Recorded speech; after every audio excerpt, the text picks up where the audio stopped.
Hi, everyone, and welcome back to NVI's YouTube channel and our Spotlight series. My name is Paige, and I am partnering with NVI to interview nonviolent advocates for this series. Recently, I've had the pleasure to interview a longtime African American LGBT activist, Mandy Carter. Mandy has been a longtime supporter, member, and employee of the War Resisters League. She helped establish SONG, or the Southerners on New Ground, an organization that builds membership as a way to build skills, connection, and leadership of thousands of Southern LGBTQ people of color, rural people, immigrant people, and working class people. She has also co-founded the National Black Justice Coalition, which is the only national organization that focuses on African American LGBTQ advocacy.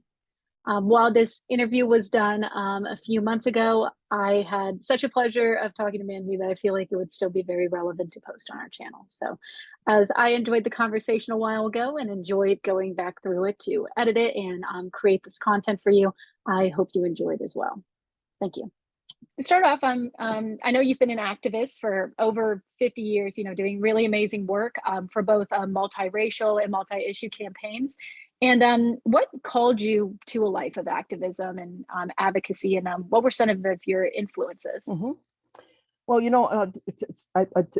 to begin with, I have to say that I think I had mentioned, you might have seen, I was raised my first 18 years awarded the state of New York. I have a brother, Ronnie, and a sister, Dolores, and after I was born, she left and never came back. And so we became wards of the state of New York, and I was born in Albany, New York, lived in a Black foster family in Chatham Center, New York, and then I aged out at 18 up in Schenectady, New York, Children's Home. But I will tell you, one of the pivotal things I thought was so important, they put us in public schools. That was the New York system at the time. I'm not sure, are you familiar with like the whole adoption and foster care system at all? Have any connections with that a little bit, or?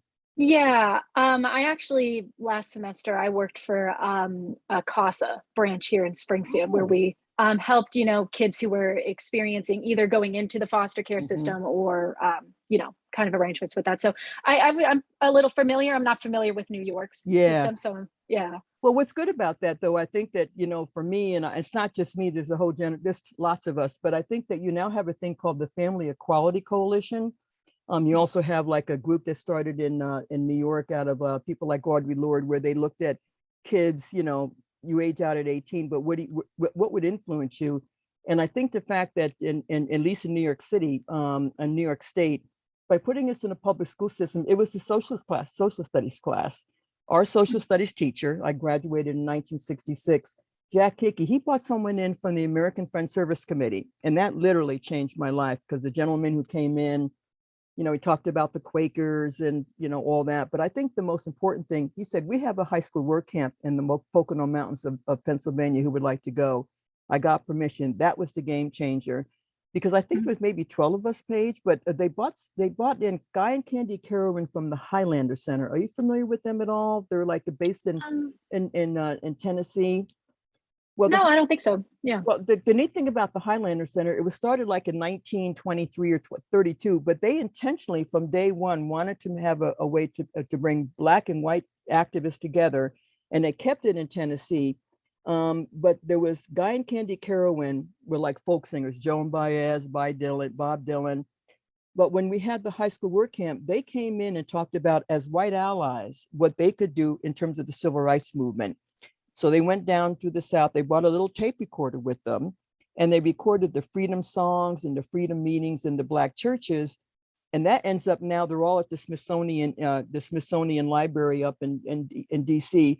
But I must say, as a young Black woman, what was I, 16 at the time, to hear about what they were doing and talking about as white allies, which I think is critical in even today's conversation, what that meant for them. And they called themselves cultural workers. I have never heard that term before.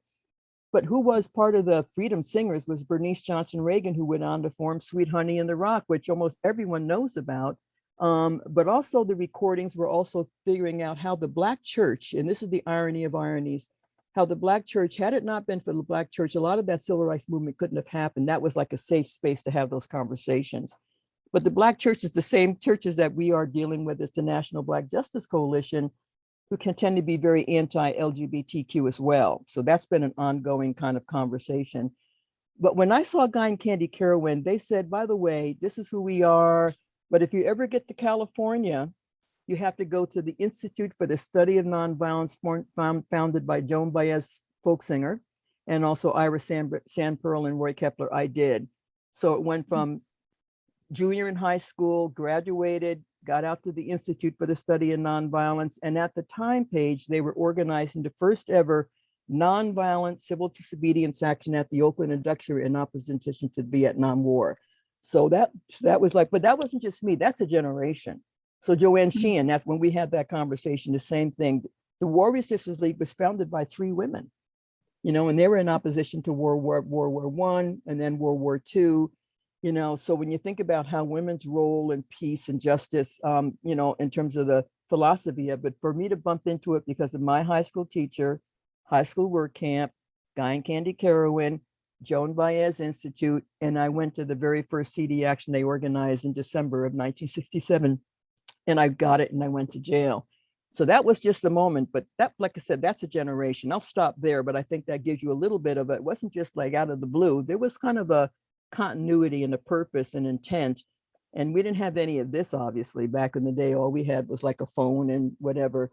But that would have to be the first seed, if I had to use that term, that planted in me, and why I'm here all these years later, very much engaged, just like Joanne Sheehan as well. But I'll stop there. But that was like that was the beginning. That were the first seeds of my social studies teacher, Jack Hickey, and Guy and Candy Carowin, and then getting to the Institute in California. Yeah. No, that's wonderful. Thank you for sharing that. It's really great to hear about. I love hearing about how different, you know, activists, you know, find their roots and find how they're established. And I just remember, and you could probably bring more details on this, but when you were talking about in an interview with the War Resisters and Joanne Sheehan, you were talking about how you discovered War Resisters League, and it was with this Oakland Institute that Yes. you were all doing nonviolent campaign, and you ended up being one of the individuals jailed, and you were jailed with multiple other women, and one of them said to you something like, "Have you heard of War Resisters League?" I don't know if you have anything you'd like to add to that introduction, but I thought that was really interesting. Well, you know, it's funny because, you know, in fact, and this is one of those, and I'll just share this. I mean, I've been really intrigued about how do any of us get to know anything we do? Like if I asked you your journey and you were to tell me the who, the what, the where, the when, whatever it would be for why you ended up doing what you're doing now and whatever your future might be. But what was so intriguing about, because I knew no one. I mean, in fact, when I had gone to the high school work camp when I was in Mount Pleasant High School, that led me ultimately, because everyone was going to San Francisco in 1967, the summer of love, you know, remember that song by Scott McKenzie? But there was a lot of gay and lesbians moving to San Francisco at the same time too, a lot of them from the South. But by the time we had hitchhiked out, three of us moved out, hitchhiked out to California. The best way to describe it is that the Haight-Ashbury switchboard had like a little Rolodex file of if you came to San Francisco, you could go there and get a card and you can stay with someone for a short time. The card they pulled was Vincent O'Connor of the Catholic Peace Fellowship. Had we walked in there an hour earlier or later, we have no idea. But that, I don't know if you believe in predestination, but the Catholic Peace Fellowship was also very much an active supporter of being anti-war. So Vincent O'Connor, I got to stay with him. But when I got down to the Institute, they were talking about how this kind of like, the best way to describe it, there's a film out called The Boys Who Said No. That's a film that's currently out about documenting Vietnam. But a lot of people in opposition to the war in Vietnam were like, you know, burning tires and being really disruptive and kind of do it, but don't get caught. But with the War Resisters League and the Institute, they were organizing do it, but also do jail, no bail, in terms of why you were committing an act of nonviolent civil disobedience. And by the time I got to that action in December, whatever day that was, I knew no one, but I sat in because I was committed. And a lot of it had to do with that April 4th, 1967 speech by Dr. King. I don't know if you've seen it. We've been honoring that every year, but that speech he gave on April 4th, 1967 was really not only questioning why are we sending Black folk all the way to another country of color to kill and be killed in the name of democracy when they didn't have it when they came home. But that was the first time he talked about economic injustice, racial injustice. I was like 13 when the March on Washington in 1963, but that was the essence of it. And so when I sat in, I had heard a speech. I said, I'd be willing to sit in and I'll go to jail.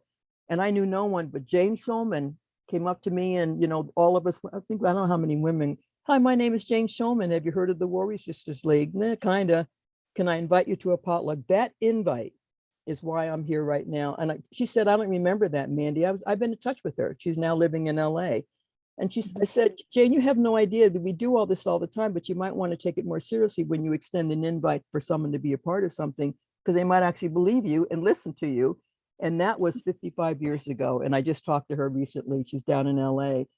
So I just wonder, like, you know, you've been doing these interviews too. How many people don't really remember, or they're just like, you know, you just say it, I'm just giving my spiel. Please don't do that, because someone's going to be touched by that and you might not know about it. But yeah, that literally was. And so, and I said, you know, I was the only Black person in jail at the time. I think I had mentioned that earlier, but the jail was like 90% Black women. Why were they there? They couldn't pay their rent. They couldn't pay the bills. They lose the children. But they said, why are you here as a Black woman, you know, for this war in Vietnam? And then when I said, because a lot of your husbands and fathers and sons are going off to there, because the judges literally said, if you come before me and you have a court case, you have two options. You can go to jail, or you can go ahead and be drafted into Vietnam. Game changer, Paige. That it will be interesting to realize just how and what the impact that has had. There's a great book called Bloods. It talks about the Black men's experience in Vietnam. Anyway, but so for her as a white woman to invite me as a Black person to be a part of the Warrior Sisters League was a really important kind of a reach out to. But then you have Bayard Rustin, if you're familiar with Bayard Rustin, Black gay man, literally helped organize that 63 March on Washington with Dr. King and A. Philip Randolph. He was gay, he was Black. I heard about Audre Lorde, Black lesbian, an activist. So you get invited into these interesting circles, and then you figure out what you want to do with it. But that was really, like, I think that was like the touchstone for me. And we just stayed in touch. And then I ended up getting a job with the Warrior Sisters League in 1969, because guys are going off to jail because they resisted the war in Vietnam. Yeah, so Jane Shulman has a very important part of my life right now for that moment. Yeah, no, and it's really interesting. And since War Resisters League is you know, it's a very long standing, and I think you even mentioned it'll be celebrating its 100 years anniversary this year. It's a long standing pacifist organization. And I was wondering, since you've been a part of it for so long and you've met many other activists through it, how has the ideas of nonviolence and impacted your activism, or how has it evolved and changed over time for you? You know, I think a good way maybe to let you know about this, you know, in San Francisco, you started hearing about the Black Panther movement that happened a lot in Oakland, California. And when the Black Panthers first started, it was a lot around affordable housing, you know, healthcare for the Black community in Oakland. Have you ever been to California? Ever been any of the cities that we're mentioning at all? Either Oakland, San Francisco? What's been your travels? I'm just curious. Where have you been? Mostly over here on the east side and Midwest, but I'm hoping to get out to California, because I know there's a lot of really great history and a lot of life and culture in the cities that I think would be amazing to explore. Yeah. Well, you know, and so when I think about, I mean, if you were to do a timeline, look at the timeline, you know, you think about, you know, and also, not to get off track, but one thing interesting about Joanne, and like our baby boomer generation, we're post World War II. So we were born, you know, 1946 to 64. But those are some incredible years during ours. Kennedy was assassinated in 1962. When was Kennedy assassinated? Anyway, I believe it was, yeah, it was 62. But you had that, and then you had these other big moments in terms of like big moments in terms of the 1960s, and Vietnam certainly was defining one of them. But what was interesting is the Black Panther movement really started in Oakland. You know, a lot of the Black women and Black men, one reason why everyone went from, you know, Dixie Peach and a hot comb to Big Froze, you know, say it loud, I'm Black and I'm proud. But they started out with like school breakfast programs, affordable housing, health. And then all of a sudden you see them literally standing on the steps of the state capitol in Sacramento with guns talking off the pigs. How did they go from what that started out to be, and they still have those kind of programs in Oakland, to that all of a sudden they're talking about off the pigs and all that. And a lot of us who are Black and someone said, well, Mandy, aren't you supporting the Panthers? I am. I'm doing this, but I'm not going to support them holding guns up in the state capitol. And you saw what happened to them, people getting killed and, who's infiltrating. But that was a defining moment within the activist community. But within the women's movement, you might have heard that National Organization for Women said, there's no lesbians here. They had like this whole concept of lavender menace. So what do you do with someone who's Black, a lesbian, believes in nonviolence, and you have these movements that are almost like basically saying, well, we just don't tell people you're a lesbian. Don't say that, Mandy. But now has been an incredible influence on people's lives as well, as the Black community. So for a lot of us, like people like me of that age, we said, well, I believe in nonviolence. I don't believe in the Panthers with the pick up the gun. But then you also had the beginning of the Poor People's Campaign, trying to think about, what people do in their local communities. And also the other thing really, Paige, is important. I'm a bridge builder. I mean, I had a lot of people say, I don't want to work with white people, or folk of color saying, I don't want to work with, people of color. But then who is the people who are going to be sort of those important, the builders between those communities and movements? And I think I define myself that way. And I talk about that because someone needs to play that role. I think that's an important role to play. And also believing in nonviolence. So that really shaped a lot about what I did, what I worked with, what the work I did in organizing in San Francisco. But the War Resisters League, you had Bayard Rustin, who was gay, Igor Rudenko, WRL resistor, gay, several other people who were gay and out, and there was not an issue with it. And so in San Francisco, people were moving there in droves, but, people felt okay and safe. Castro Street would be a safe place to be, but other people, you didn't feel safe at home in the South or some other communities, even the Midwest. And so I think for those of us who carried all of our, all the collective who we are was really important, and being honest about it. And I had no parents. I didn't have to worry about coming out. I had no parents to worry about. That was the number one issue. But I think that's a familiar thread. I'm not sure what Joanne shared with you, but I think that's just and if you believe in that and you have a commitment to it. And also jail no bail. We had the resources not to go to jail, and people said, the Black women said, well, y'all gonna be staying here with us? Yes, we are. We're not going to bail out. We'll be here with you the entire time we have our sentences. And that was a game changer as well, in addition to challenging about what was happening to the men folk of the Black community. So I share that. Now the question would be, it's now 2022, 23. We don't have I think we have an economic conscription going on right now. Like, why are people going into the military? It's the single largest employer. You got a job, you get healthcare, you get benefits, you get a house, you get an education, but you have to kill or be killed in order to get that? No. So you continue to challenge it. But that was back in the 60s. So that was, I think, pretty provocative, but very important. And I think in my lifetime, thinking it was probably a critical, definitive move in terms of defining what we do as a movement and what we do as individuals in a movement. Hope that helps a little bit. No, that's great. Regarding what you were kind of saying about that you were able to find a lot of people who were out in San Francisco as part of War Resisters League, a lot of gay and lesbians who were, able to be like that, but with the culture in the South, that wasn't really accepted. And it was still very much a lot of closeted individuals or individuals who could never feel like they could come out to their individuals. And I was wondering, I know you co-founded Southerners on New Ground, or helped to establish it. And as part of Song, I know part of that is building this unity that you're talking about, this connection between focusing really on Southern LGBTQ people of color, rural people, immigrant people, working class people on this area. And I was wondering how maybe that went about to kind of carry out this, your value, as you can see, is unity. Yeah. Well, it's interesting, and this is another word that I tend to use now. The intentionality. Are you familiar with the national, I think it's called the National LGBTQ Task Force that's based in Washington, D.C.? Well, they started doing their Creating Change conference, back in the day. And they used to do all their conferences in Washington, D.C. And then one year they decided, what would happen if we were to, do one outside of the DC area and put it into a local community? And when they decided that they might want to put it in the South, because we had a lot of, Durham, North Carolina, it has Duke University, but it has, a historically Black college. But the state of North Carolina has 11 historically Black colleges and universities. And because of that diversity, and now, by the way, women are the numerical majority, people of color will be soon.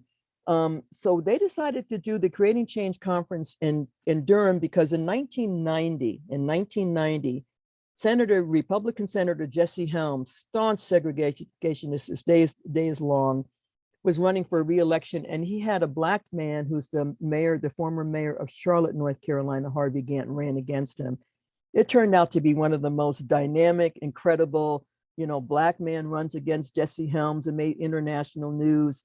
And we created a thing called North Carolina Senate Vote 90 in order to work for that campaign. And the best way I can describe it to you, Paige, one day we're sitting here in Durham and we're going about the business, and we said, well, who else has a vested interest in seeing Jesse Helms not reelected to the US Senate? He's always won just by barely, like 45% for, 45% against, and that 10%. And then we started making lists. We said, well, let's see how Jesse Helms has voted. What's his voting record? That was a game changer. Not only was he a segregationist, he didn't believe in women's rights in terms of women. He didn't believe in the environment, so we got the environmental issue right. He didn't believe in the idea of, he supported the idea of like logging and very anti-environmental issues. So that would be another one that we raised in terms of race. But I think the biggest one, when we realized that he was always trying to figure out how we could pit people of color against white. That has always been a very interesting dynamic. Make sure that they're going against each other. And then we said, but what if we find some issues that would put us all on the same boat about why all of us would be invested in supporting and having Jesse Helms defeated? That was a game changer. What that was in 1990 is now what's called the Moral Monday movement here in North Carolina. We kept those relationships.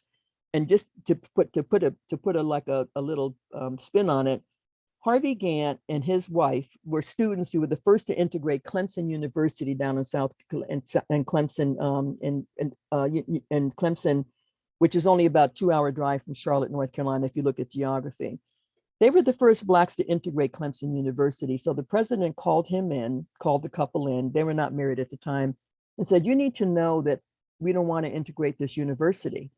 And then he made this very interesting comment. He says, you know what, but I'm not so sure there's much we can do about it, because not only have we run out of time, we have run out of history. The idea that racism would always keep these white schools and Black schools divided, there's at these incredible moments historically when there's a game changer, and that was it. He said, not only have we run out of time, we have run out of history, and it was so true.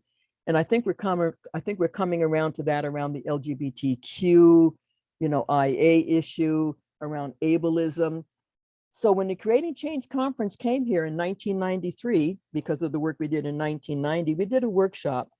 Paige, this is some of the comments that were coming from the people who were going to come to this conference, all of them gay and lesbian. Well, is there an airport down there? Durham is a 5-hour drive to Washington, D.C. Is there an airport down there? Well, what kind of food are we going to get? Are we going to get regular food? The only thing they didn't ask, are the streets paved? The anti-Southern bias was so stark. It was just so amazing. Like, where do you think you're coming to? But it was just so clear. And these are supposed to be organizers that are empathetic with us. So we did a workshop. And after we did the workshop, and this is important, we intentionally started song with 3 white lesbians, Southern lesbians, out and visible, Mab Seeger, Suzanne Farr, and Pam McMichael, and 3 Black out visible lesbians. That was the key. Myself, Mandy Carter from Durham, Pat Hussein from Atlanta, Georgia, and my mind, she just recently passed. I'm going to remember it whatever we do this tape. But that was important because we said we're going to start that way, and we've kept that kind of intentional balance, if you want to use that term. We're going to be in 30 years. We're going to turn 30 next year, but we've passed it on to some other folks that have been a part of that. So I would say that not only when we started Song, we said Song is building transformative models of organizing in the South that connect race, class, culture, gender, sexual orientation. And what's nice, Paige? We kept on adding on food justice, language justice. And because we kept it being more relevant and pertinent in terms of where it's been going, I think Song continues to have a very important role. And also, we didn't make it just to be for us. There's other organizations in the South. We do a lot of collaborating in what's going on now. We started out in 13 states, but anyway, to think about what that initial vision was, then and you see where it is 30 years later? Do you just hang on to what it used to be, or do you let it grow and see where it might go? But that's that song. Mhm. Yeah. So and I would say, looking back on it, it was a good idea. I'm glad we did it, and you saw the reasons why we started it. Jesse Helms has come and gone. Do you even know who Jesse Helms is? Does that ring a bell for you at all, or no? It rings a bell, but I'm not super familiar. So Yeah, I and appreciated the back history. no, Yeah. and this is interesting because and I'm glad you said that, because some people realize, if you don't know, it's like, is it good not to remember someone who was so horrible in terms of what he believed, and he was such a racist? On the other hand, you might say, well, let's move on, but then you don't remember how it all got started. Like the Edmund Pettus Bridge that people had that had people cross that bridge to try to get the right to vote in Mississippi, and then realizing that they were almost beaten to death. But then 50 years later, Congressman John Lewis is with the first Black president, Barack Obama. So we renamed that bridge. We don't want to call it the Edmund Pettus Bridge because, anyway, but that's just a little bit of a conversation happening now. But that's the birth of song, and we'll be 30 next year. Oh, Joan Garner, the person who passed was Joan P. Gardner, who was also from Atlanta. But that was the 6 co-founders, and now we've moved on. We have other people who take up the mantle of Southerners on Ground. It's another great group, right? Yeah. No, I was looking around on their website and just seeing all the incredible projects and, like you said, partnerships that they've been working with their wonderful allies. So that's Yeah. really great. Mhm. Yeah, and I know you also, co-founded the National Black Justice Coalition, which I might be wrong, but it might still be one of the only national organization that's really focused on Black LGBTQIA activism and It is. advocacy. And Mhm. yeah, It um, isn't. Oh, I'm sorry. Go ahead. oh no, it's okay. Go Okay. ahead. There's a great saying: "Don't more organize. If there's a need, fill it." And I keep on, and it's not just me. I'm thinking like way before us and before we were born and whatever. But that always seems to be that interesting thing. And like, if there's something not working right, what do you form in order to address it and or deal with it? And for the longest time, remember I told you when Guy and Candy Carowin as white allies were going down south and recording the freedom songs and the meetings, and how the Black churches played a pivotal role. But at the same time, the Black church has always been just so not the Black church. Black churches, not the Black church, has always seemed to have an issue around people being gay or lesbian. And by the way, when you think about where all of us came from, thinking of slavery coming in from Africa and whatnot, that was not something indigenous to us, but that all came with the slave trade, whatever. So one of the thoughts we thought, what would happen if those of us who can be out and visible, right?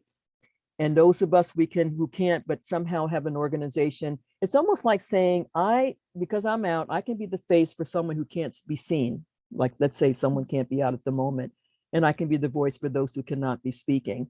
But it also means that allies who are not LGBT, but have a very important role to play, like Julian Bond, the first Black man elected to the Georgia State House, ended up being a part of the NAACP, who approached us and said, if you, as the National Black Justice Coalition, our mission is to end racism and homophobia. That's a big mission, end racism and homophobia, but we try where we can. And it's really had a remarkable impact. There are about, I think, more than 100 historically Black colleges in the South. And because you have a college here in Durham called North Carolina Central University, we've had a relationship with them, me as Mandy, but they had the first ever Black LGBT group at North Carolina Central. When other Black colleges, campuses saw that, they said, wait a minute, well, then maybe I can be out or I can be an ally. And I can tell you this personally, there's a teacher, not a teacher, but a woman who works at North Carolina Central, Tia Marie Doxey. As a straight ally, she probably had more impact, Paige, with the changing of the administration and the policies at Central than I would be coming in as a Black lesbian. This is just the reality of how schools work and how that makes a difference. But when the school realized, but what about teachers who perform? What about teachers who may be out or gay or not? What about, professors or wherever you might get a job? But for her to then organize in relationship to an organization on the campus called Colors, they organized the first ever lavender graduation at Central. Only 5 people got graduated, maybe 15 in the room. That has now become an annual event that has just taken off. But had there not been that first time, let's see what would happen if we try. And I got to be one of the people to present there in partnership with the National Black Justice Coalition. So now that's been replicated in a lot of other college campuses around the state. And I guess there's a term called PWA, like they're not Black schools, but they are predominantly white schools, but a lot of kids of color go to the schools, you know. And so now we have that relationship with those campuses as well, you know, either through the, you know, through faculty or students, and or if they have like campus organizations. So the National Black Justice Coalition has certainly been at the forefront of trying to be that model of how you can do that work and showing that it can make a difference. And now they have a now I don't know, do you use TikTok or Snap? I have no idea how that's done. You use all that social media? Yeah, I do. I have no clue, but they yeah. do. They have it, and they get a lot of students at HBCUs end up being interns or, you know, work with them, and also with the Congressional Black Caucus. Remember, there never used to be women in Congress, or Black men or women. So now you have the Congressional Black Caucus. So every time we do another, what about this idea and what about that idea, we keep on adding to the incredible wonderfulness of what we can present and also what we can offer. And that is the national. We'll turn 20 in 2023. You know, so that's another organization. So it's like, knock on wood, that's been part of it. But that's the National Black Justice Coalition. Yeah, that's what that is. Yeah, and I mean, I can just see where it kind of meets that gap. When you were talking about the different organizations, you know, you were drawn to, and they would be like, okay, you can be a part of this, but you know, we can't say that you're a lesbian. You know, we can't be open about that. And we're like, okay, you know, we support LGBTQ. So it's never like right there, but the National Coalition kind of brought those together, and that's really incredible. And I actually we have a lavender graduation in my college that I went to, and it was really great for LGBT community as well as the Black LGBTQ students and stuff. And I just think that's really amazing how that came to be. Yes. Because of the organization. I didn't know that's history, so that's really amazing. Going kind of based off of that, you know, there's a lot of recent issues in the news talking about a big one that comes to mind is the Don't Say Gay bill in Florida, which you know is preventing sexual orientation and gender identification instruction. You know, there's still very much the continuous of either discrimination against LGBTQ people, especially LGBTQ people of color. Yeah. And this happens, you know, even still extremely just around the world as well. And so we know that the advocacy is not far from over. It is still continuing. So going off of that, I was wondering, how has your activism with this kind of evolved with time, or how have you seen going from this beginning where it was kind of a don't say anything, you know, don't talk about your sexual orientation to now when you know, since gay marriage was legalized, and we're you know, a lot of people say that's kind of where it ended. Like we've gotten to that point. So we have, you know, we've become accepting in society, and we've achieved equality amongst people. But you know, then we still see instances where it hasn't. So how have you think this advocacy around it has evolved, and do you see areas where there's lacking that we could use, you know, kind of as you talked about, those organizations to fill those gaps or to take in those movements? You know, I really appreciate your questions. These are really good, and it's making me think a little bit. I'm glad we're recording. I'm going to remember, you know, Paige asked me that one. You know what I'm really struck by, and by the way, are you familiar with the Equality Federation? The Equality Federation, it's every state has like Equality North Carolina, Equality Florida. And what's interesting is because that's been around forever. So that, you know, and of course, now what's interesting about Florida, guess who's up for re-election? The governor. Guess who's up for re-election in Texas? And so they're coming out with these incredibly so anti-people of color, anti-women choice, and LGBT, but they might want to realize this is the coalition that has been around for quite some time. So I'm not sure if they're aware, or maybe they are and they don't care because they're getting a lot of news. But when I told you, remember when I told you were running against Stacey Helms and we wanted to know who else had a vested interest in not getting reelected? And it was all those same groups. So there's nothing new. And if anything, I would say, if you get a chance, just go into equalityflorida.org and see what they're doing. A good friend of mine, Nadine Smith, is down there. They're doing amazing organizing. They have everything on the ground. But what I'm really struck about Don't Say Gay, and also this idea that, and this is just me, what parents and who decides, who gets to decide? And also, more importantly, as a lesbian, when I moved to Durham, someone said, do you care about who's running for the school board? No, I don't have any kids. We damn well better, because the school board probably has more impact on those children going to elementary school, junior high, and high school, and what they're reading, because they have a whole, kind of radical right agenda about the education. But for them to all of a sudden say, but don't say gay, I guess he just wanted to aggravate and try to, and then Disney. Now, I want to say, but with all due respect, Disney, I have one of those passes. I've been to Disney. And remember, Disney was one of the first organizations that actually had one of their own gay and lesbian employee groups at Disney. So it's not unusual for that. But when this first came up, had the man gone right away and said, no, we're not going to put up with this. He just sort of hemmed and hawed, and I don't know, wrong, so wrong. And then he changes his mind, and then you see what's happening now. I'm not sure if I have an answer for you, what's right or wrong. What I do know, the organizing has been intriguing to me. If you ever want to be a mother or a parent, would you tell your child, I'm the one who gets to decide what you're going to read or not read in school, not you. I don't care what you believe in and your decision, but for how long? And then you've got PTAs, and you've got, the whole union of educators, the National Educator Association. They're all very much against this idea, don't say gay, because people are literally killing themselves. They don't feel like they can come out. The price and cost of how that is detrimental to especially young people in school is so bad.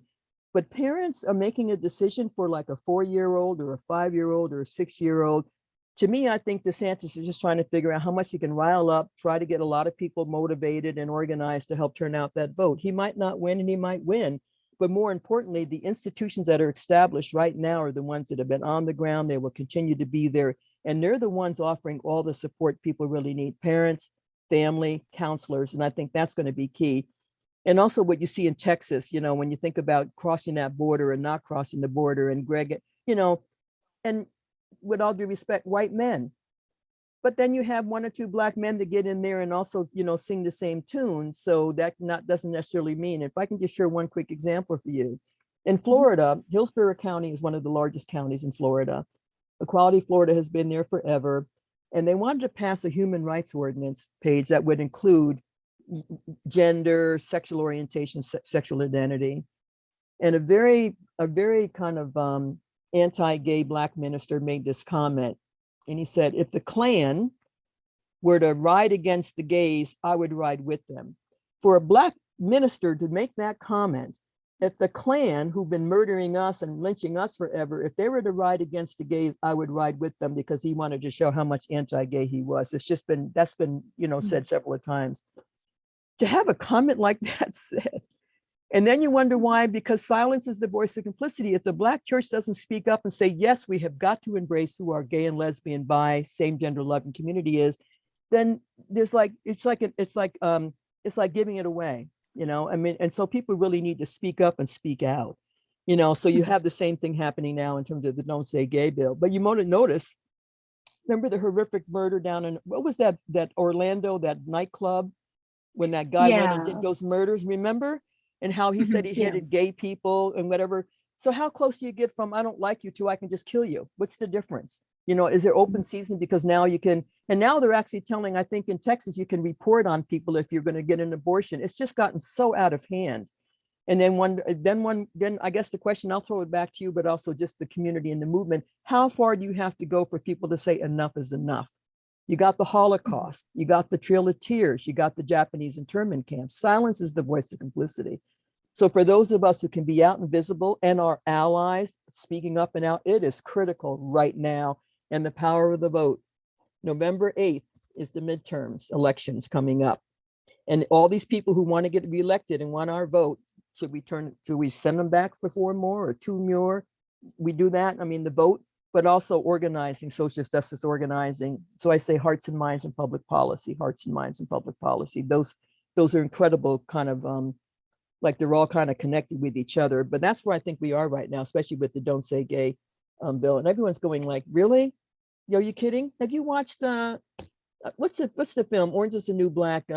All these, I can't think of the woman's name. She's really well known. Transgender activist. Oh yeah, who I can't think of the name Yes. either. I might look that up here, but I do know because she won a lot of awards and Yes, stuff yeah, like that. so but you have people out there outspoken. Then you have two Black gay men out and visible who just got elected to North Carolina, in terms of the House members out in the Congress and whatnot, let alone, other gay and lesbians who are visible, of color and or trans as well. Anyway, so it's just, and this is, I guess it's just it's not the first time, but it just surprises me that they just keep going back to the same old, what do you call those things that just get people riled up? Race and sex and education and who makes a decision, particularly with children. That gets to be very sensitive. But anyway, that's how I feel. I'm very emotional about this issue because I'm so done with it. It's just so obvious and so wrong. And he'll play it as much as he can. Same thing with Trump.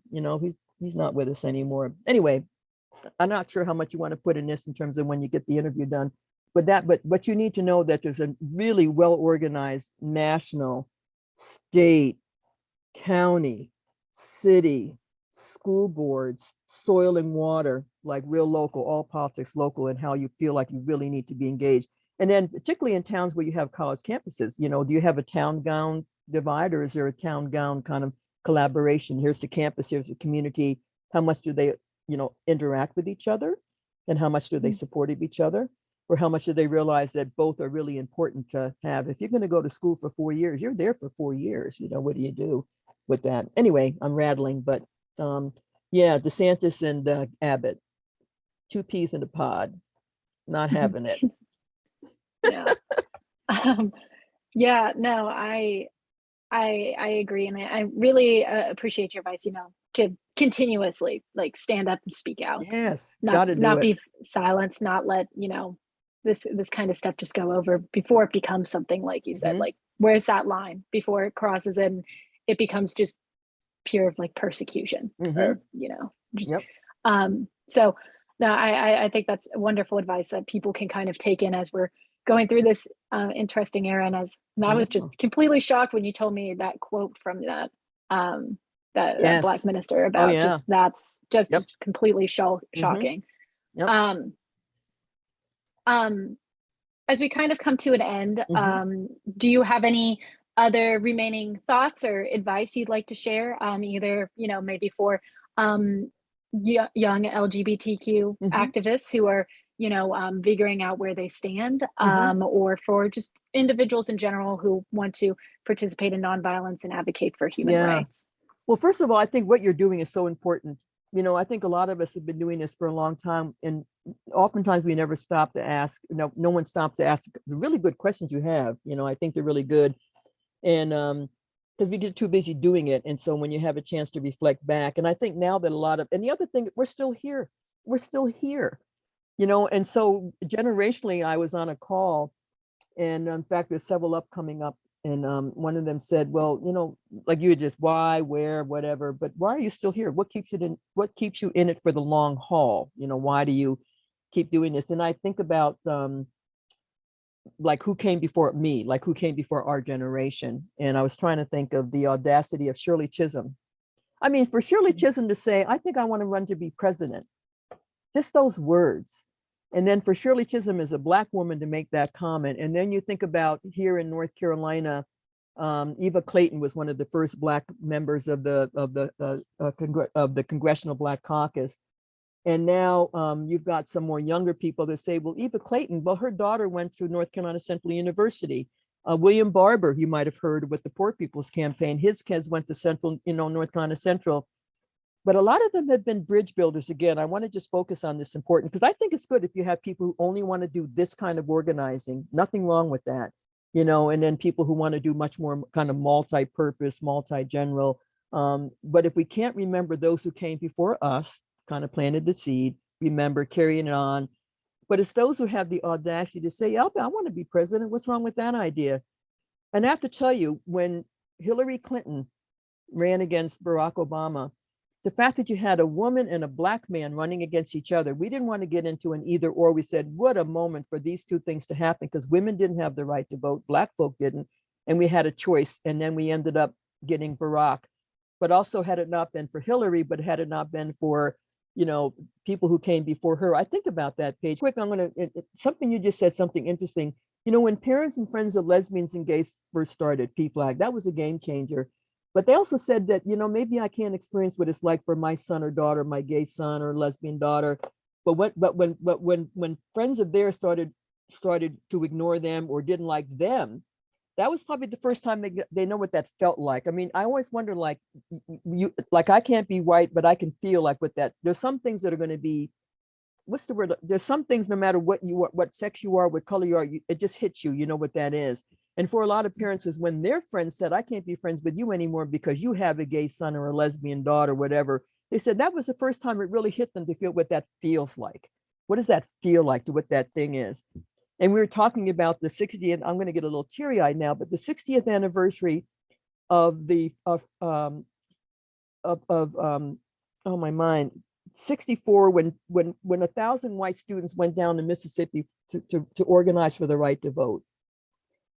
For that to have happened, when white students were coming from across the country to go to probably one of the poorest cities and poorest states in the country to organize for the right to vote.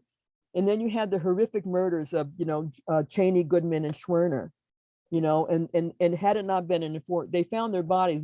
The black man had been beaten to death, you know, by Klan, which is also the police department, but the other two were just shot once in the head. But they started going into the rivers and trying to find out where, and they had all these black bodies down there, you know. When I think about that, and then I think about, remember when I said as a bridge builder, how do you have a compassion, whatever class you are, whatever race you are, whatever, where you came from, but there seems to be these kernels, these things that are so tangible about, this is what we get to do together somehow in the way we best now.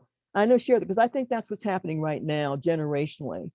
You know, for us to be touched by the war in Vietnam, to be touched by the brutal murder of Kennedy, the brutal murder of King and another Kennedy, KKK, you know, in our lifetime, to live with that. And then you see all these years later, but we're still here. But now we have another generation, your age and those younger, coming in. And my question would be, moving forward, is like, what would be the things, and this is just out there in the universe, I have some kind of answers, but what would be the things that, no matter where we live, what language we speak, where we came from, that would put us in the same kind of conversation and movements together?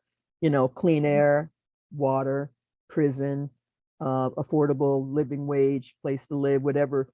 Because then when you get that, we have that, when we can have that conversation, then it's like, yeah, I kind of get this, but who are the bridge builders? Who are the ones who are willing to do that? So that's where I am right now. So my 4 months off is like, I'm going to catch my breath. I have a life. I'm going to go to Pride. It's going to be the first San Francisco Pride in a couple of years. I'm going to do camping. And then when I come back, I want to be engaged in the elections of 2023 to 2024. It's going to be critical. And maybe I'll get to meet you at some point in time, if not literally in person, but we'll be kind of in the same circles. But that's me. I think, and Joanne, I think a lot of our generation is doing that right now. We feel like we're blessed to have our movement of the World War II baby boomers. And then now, what is it? G? I have no idea what the number is, but the Gen Z, yeah. Is it ZY? I don't know. And then Snapchat and TikTok. But no, but this is great. I mean, this, I'm excited. And I thank you again for the invite to do this interview. I mean, I just think this is part of a chance to share, yeah, this is what I've been doing, not just me, but my generation. And now what? And like, let's do this, figure this out together. That's what I got for you. Oh, no, I'm sorry. thank you. Yeah. Oh no, yeah, thank you so much for, you know, joining me in this conversation. And I think it's been really great because, you know, I think we can learn so much from, you know, generations before about activism and that, you know, we're not divided as we seem. You know, we can work together and you know, continually evolve and you know, not only just be bold and take risks together, but also, you know, bridge, like you said, be bridge builders and stuff, and reach other communities and find through empathy and experience how we're all connected and, you know, can pursue this together. So I really I really love that perspective, and I really enjoyed talking to you. This Great. has been great. Yeah. If you think these conversations are important and would like to see them continue, please consider supporting MVI and the work we do by subscribing to this YouTube channel, following us on Twitter and Facebook, and visiting our website. Please consider donating to our organization and checking out our nonviolent training archive and database linked in the description. Every little bit counts to help build a more just and nonviolent world.